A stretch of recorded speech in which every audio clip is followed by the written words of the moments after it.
Here we are And again. I want to just, I want to remind the people watching again. I said this last time. You smiled. Do not try this at home without an ordained pastor. And this is Pastor Kass. Yeah. And Pastor Kass is leading us through these pointed reflections. And if you're interested, follow along, point and reflect with us. This one goes internal on Christians. I've been very excited about this one. I've actually read it. And I'm very excited to see where you go with it, because it's never where I think it's going to go. Okay. It never, as we're going to make a left, a right, a left, and a right. Yeah. And nope.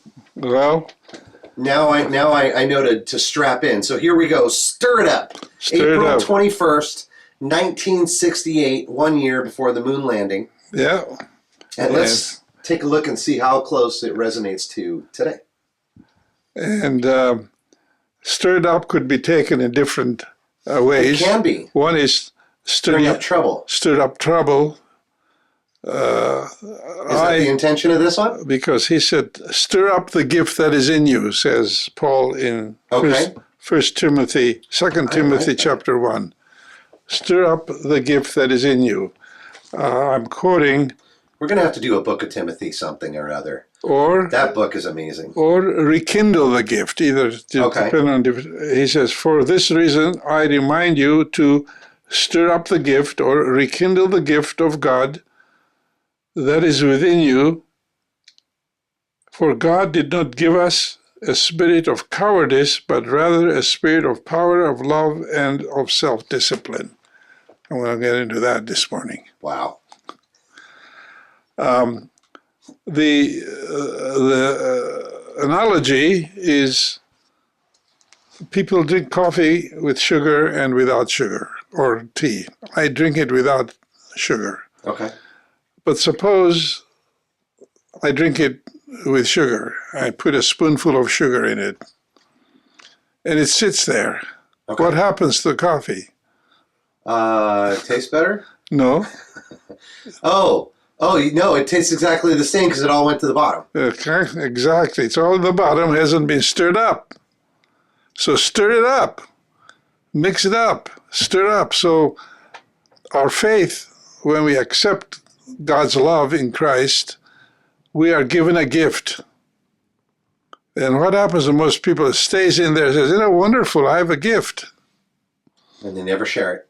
And never Or understand really it. develop its significance, its understanding of what it can do for us, and allowing it to address our life and to change our life for the better.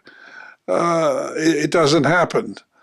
So Paul says to Timothy, if you were to put this in the context, he's talking of the gift of faith his family had, his mother and his grandmother. Okay. You will appreciate this. When he says, I'm reminded of your sincere faith, a faith that lived first in your grandmother Lois and your mother Eunice, and now I am sure lives in you. For this reason, I remind you to rekindle or stir up the gift.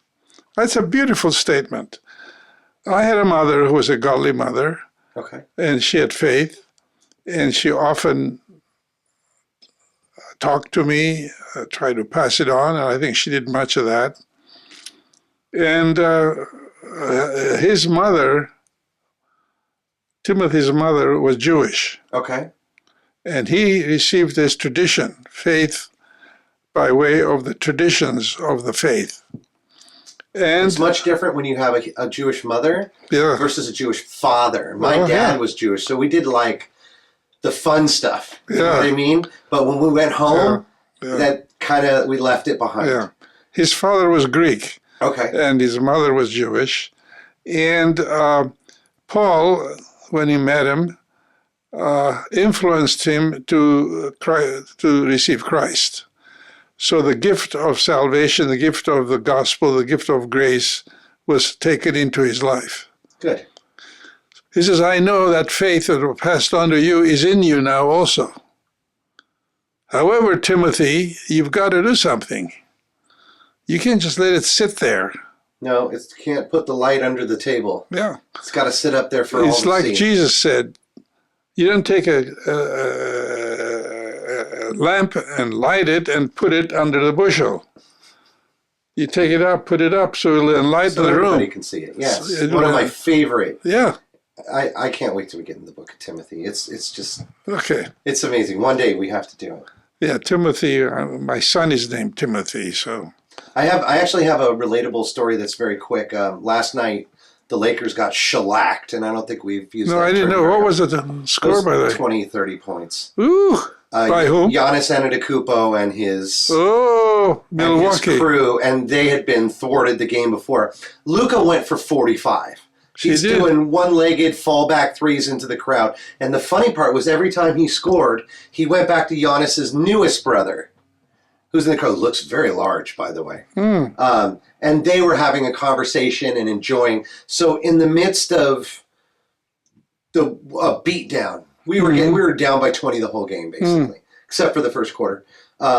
He's in there having a conversation and laughing and joking and kind of verbally sparring with Giannis's brother.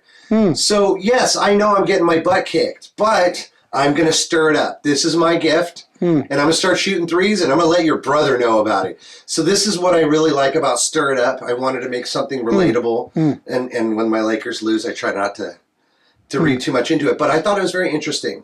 And, of course, they were speaking a little Greek. So it's just very interesting to me how did they know Greek? This is how did Doncic know Greek? That's a great question. He had a few Greek words that got this guy's attention. He is Serbian, right? Yeah. So well, that's close to Greece. Well, Kobe Bryant learned how to speak in Luka's language to get his attention and was insulting him from the sidelines with his daughter there. So this is just, to me, this really reflect this stir it up. You know, things may beat you down. You don't want to put that light under the table. So when you stir it up, it becomes interesting, entertaining, empowering. And more important than the points of the game, which is how everything functions, is the stats. But when you go beyond that, and it's family, and it's other languages, and it's international, all of a sudden, this is what I thought the NBA should always have been. So it's interesting to see it now that we have an international star, and he's stirring up his gift. Well, that's good. Even 20 down. That's good. Yeah, I appreciate when in the community of faith there are those who help us stir it up and help you realize the potentials you have that you never thought you had. And it may just transcend. Now, that's very important. Structure. And leadership in the community, whether it's the pastor or the leaders or the teacher or somebody who recognizes that in a kid and spends time with people to help them to discover and stir up what's good in them in the grace of God. Definitely something I really look for in a church. Is who's going to stir my soul. So you want to hit him with the first paragraph, because the gloves are off already, and I've been waiting for it. Okay. Which paragraph are you referring to? The very first one. Okay. If church attendance the Sunday after Easter, I'm talking of Easter, which is celebration of new life. Correct. What happens in churches? Nobody goes to church the week after. And I'm referring to that. If church attendance the Sunday after means anything, we are like the groundhog who comes out of his hole, sees his shadow, and runs back in again. Punxsutawney Phil. Punxsutawney, okay. He lives again. Don't drive angry. I have a saying, on Easter, Jesus rose from the grave, and then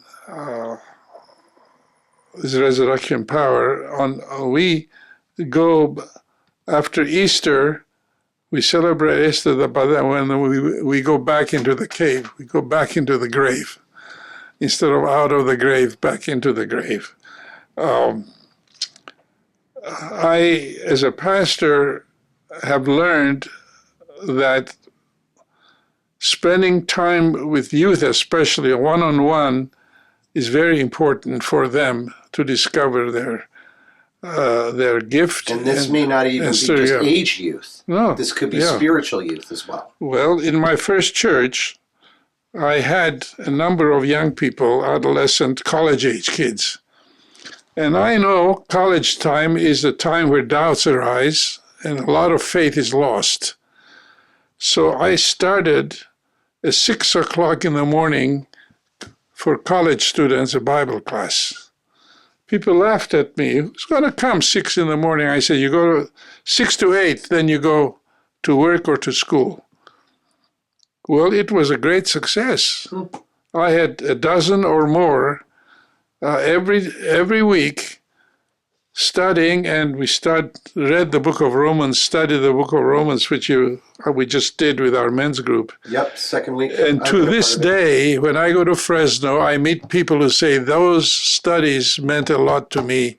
It helped me shape my faith. That's just great. Shaping faith. Yeah. Faith has to be stirred up and put to use. If you don't put it to use, faith without works is dead. Isn't that word for word in the Bible? Put it to use. It's like somebody said, Christians should be like a pile of fertilizer. If you keep it all together, it creates a big stink. But you spread it out on the field, it does a lot of good. That may be the best Christian metaphor I've ever heard. I may only be a year in. But let's reset the bar on that one. Okay. That's fantastic. Too much together and it stinks, but you spread it out all over the field and it does amazing. Wow. Well, thank you for being relatable. Well, one of the chores I had growing up in Cyprus, my neighbor had a cow, and Dad used to send me over with a wheelbarrow to bring in the fertilizer. And I used to wheel it in, and we knew when the time was right to spread it out. You don't do it too early. No. It'll kill because of the chemical, of course, whatever. But eventually you have to, and this is why we spend time together to grow, to pray, and to study. But then we have to spread out. We have to It's interesting how this garden, I wish I could see a picture of this garden, because you talked about it a few episodes ago, 10, 15 episodes ago, about can't let too much water in, can't let it have too little water. And now we're talking about fertilizer. Yes, but the garden is not a garden. Yes, it was your garden. Yeah. But look how it showed you how to plant spiritually. Oh, it was a big school. Makes me want to get my son and I a garden, but I know what's going to happen if I'm in charge of a garden. Well, it teaches you so much, gardening, and the hobby of gardening. My back won't let me get in my garden any longer, but to this day, I like to go into my garden, and it blesses me. It blesses me. We have a lot to learn about simple. That must be why Jesus was a carpenter. Yeah. I bet you that really took him down, of course, a level, being able to just get into his craft. And there's more to this than what we were talking about. There are 3 words that Paul uses for when he talks of, for God did not give us a spirit of fear. According to King James, it's cowardice. Now, Timothy was a young man. He was put in charge of the church in Ephesus. Wow. Ephesus was like the New York City of Asia Minor. And here's this young man scared to death.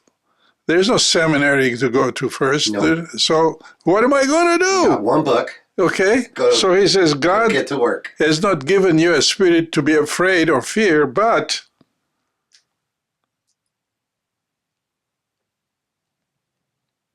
rather a spirit of power and love and self-discipline. King James calls it self-control. Okay. I want to talk about those 3 words. Okay. Power. Resurrection power. When we follow Christ, we're not following somebody who is so weak that he just gave up. On the contrary, he took control of the destiny of humanity. There's power there, power of God. He says, this power is in you now. Wow. You've got a battery, a huge battery in you. What are you going to do with it? You're going to just use it for a flashlight? Okay, now, so you have power. But power in and of itself, what does it do if you just let... Well, absolute power corrupts absolutely. Okay, it destroys. It becomes a destructive force. Okay, agree. So power is not an end in itself. It is a means to an end. Power has to be used, has to be put in, harnessed, and connected with an engine or whatever. Okay, now, how are you going to decide if it's going to be for good or for bad? Well, it's the next word. Got to use your brain on that one. The brain and love. Well, of course. Now, lead with love. If you don't have love in you, the love of God, you use it for destructive purposes. Agree. That's humanity today. Yes, it is. People who have power end up wanting to rule over whoever it is. Whatever. Whoever is around them, whatever, and ends up destroying rather than building. So love is the motivation to decide how to use power. Now, that's not enough. It's big. Self-discipline. Wow. Self-control. Let me give you an illustration. All this rainwater coming down, we harness it. We're putting it in Correct. We build a dam. Right. And it collects behind the dam. Yep. Now all that power comes then, is let out slowly, right? Correct. Now how do we decide how to use it? If you let it out too much, it'll destroy whatever is downhill. That's true. But if it's let out slowly for recreation, for agriculture, for water, for providing drinking water, it becomes love. Irreplaceable. Love provides the services humanity needs Wow. to grow. The services that is supportive rather than destructive. And this is what Paul is talking about too. Timothy, you've got this power in you. Now stir it up. But remember, when you stir it up, don't use it. Overtake you. Yeah, you or those around you. Good. I've seen more people with a gift, they destroy those around them instead of helping them grow. Why? They want the attention completely themselves. Yes. And love, It's about attention, not about love. love wants to serve. Selfishness wants to absorb for one's own good. Well, there is there is a lot to be said. There's a marketer on YouTube, very famous. I think he's top 3 marketer maybe ever. His name's Gary Vaynerchuk. And he said that attention is the new currency. And while I do believe money is, or power is the goal, I think attention might be right up there just as powerful. Powerful is not the goal. I mean, money is not the goal. Money is the means. It's the instrument whereby you get what you want. What you want, attention. And in the attention, you want loyalty. So that's how it runs. Okay. You want with attention, you want to be acknowledged as a very talented, powerful, or whatever it is you're in. Whether it is sports, if you do that, you lose your team. Yes. If you're in politics, you lose the country sooner or later. Yep. And that's what we're looking at today. We're back where we were last week. As the general manager, probably going to be a former general manager, so the general manager and the owner of the Dallas Mavericks, their fans are not happy. Of course not. They lost Anthony Davis to an injury. Kyrie's out for the year. They traded Luka, and now they have and they lost the entire fan base. The entire fan base. Yeah. They'll just go back to being Dallas Cowboy fans. Now there'll be nobody coming to the games anymore. Well, might as well move the team. they have to rebuild I'm just again. showing how you lose. Of course. There's a difference between that and Wembanyama getting a blood clot and everybody worried about his life now. His body's producing blood clots because he's so tall. And now the Spurs aren't even in the conversation anymore because he's gone for the year, maybe forever. Gee. Which is sad. Wow. But you're saying how you lose people. Yeah. Some you lose through unfortunate events, and some is about, like you said, power and lack of self-control and lack of power control. And now look what happens. You have what you want, but you've lost everybody else. And this is why this message is very, very apropos for our times, for our leaders to use their power in love to serve people rather than abuse them. There's so many quotes in here that are just so... Yeah. We claim the world, but are scared of our own shadows. God have mercy on us. Wow. Well, Wow. yeah, I guess I wrote that. I mean, this is, we have the gift already. Now put it to use.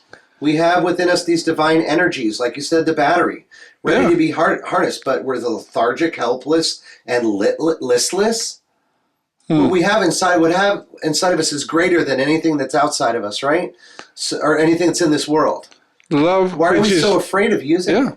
Love, which is a force far superior to that of a hydrogen bomb. I mean, wow.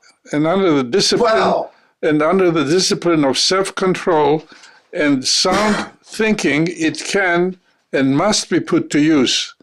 This is the exciting promise of victorious Christian living. I have consistently, since I started being Christian, tried to put my gifts to use. And it has caused me conflict. And it has caused me... But I've learned through it. So I'm growing through it. Of course. So it's much different than being listless. And so I guess that a gift can be a double-edged sword. Sure. And we just have to see where, like you said, each church is different. Each Bible study is different. Each gathering is different. And we have to understand how to navigate those things. But still, stirring it up is something that I can grab onto and love. And this was 1968. And it's just as true today. It was very much true for today. I pray that God will raise up leaders who are humble and yet very effective and able to introduce the kind of change that we need in our world. That's my prayer.